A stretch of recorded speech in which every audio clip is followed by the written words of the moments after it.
Alors, salut la compagnie et bienvenue dans cette vidéo de présentation de Mathusalem Généalogie, un logiciel que j'ai réalisé sur mes temps libres pour faire de la généalogie, et oui.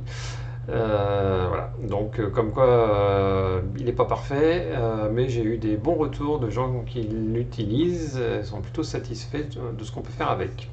Alors tout de suite, je vous montre ce qu'on peut faire avec globalement. C'est une présentation générale. Donc je vais ouvrir cette base de données qui est la base de données de ma famille.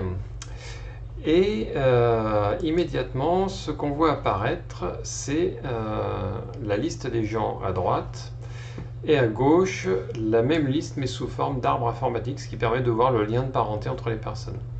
Par exemple, on peut voir tout de suite que Mathurin Cotreau ici n'a pas de parents, donc c'est un arbre. Enfin, il n'y a pas de parents, quoi.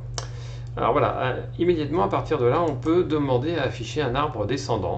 Voilà, voilà l'arbre descendant. Voilà.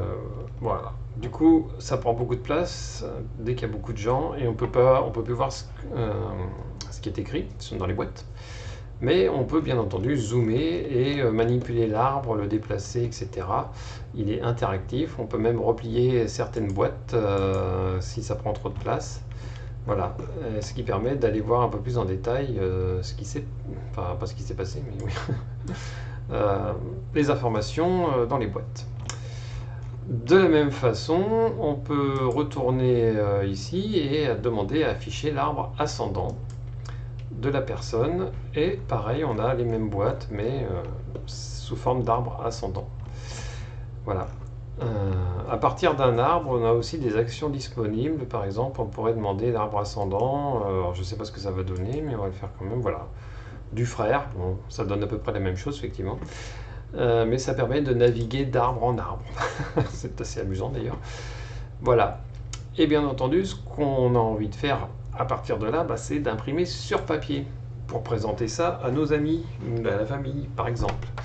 Et c'est tout à fait possible avec ce petit bouton aperçu avant impression, voilà, qui nous présente ce que ça va donner. Alors, on comprend bien que tout de suite ça va prendre beaucoup de place sur les pages. D'ailleurs, ça me paraît énorme, mais bon, enfin, c'est comme ça pour l'instant. Là, le logiciel nous dit qu'il va imprimer ça sur 4 colonnes et 3 lignes, ce qui fait beaucoup, comme vous pouvez le voir là. Alors on peut lui dire, non, je veux moins de colonnes ou moins de lignes, voilà. Et contrôler un petit peu la façon dont ça va être imprimé. Alors bien entendu, en réduisant le nombre de lignes et de colonnes, on réduit la résolution d'impression sur une page. Mais bon. Et ensuite, vous faites imprimer et le logiciel vous présente la fenêtre d'impression classique. Voilà. Voilà pour cette présentation générale de Mathusalem. Alors, il ne fonctionne actuellement que sous Windows, mais j'ai prévu de reprendre les développements pour le remettre au goût du jour des technologies actuelles, on va dire. Alors, qui plus est, j'ai des demandes de gens qui souhaitent avoir certaines fonctionnalités. Et il est fort possible que je le rende disponible sur les autres plateformes. Voilà. C'est juste une question de temps.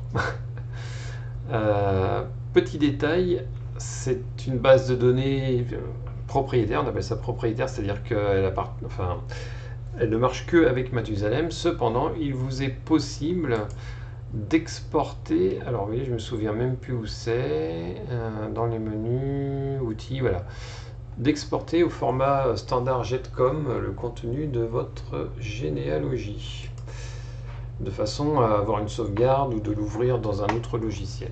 Voilà, et bien merci d'avoir d'avoir suivi cette vidéo. N'hésitez pas à vous abonner à ma chaîne et à mettre un petit pouce qui dit que vous êtes content, que vous trouvez ça vachement bien. Et puis à bientôt pour une prochaine présentation plus en détail de la prise en main du logiciel. Voilà, au revoir.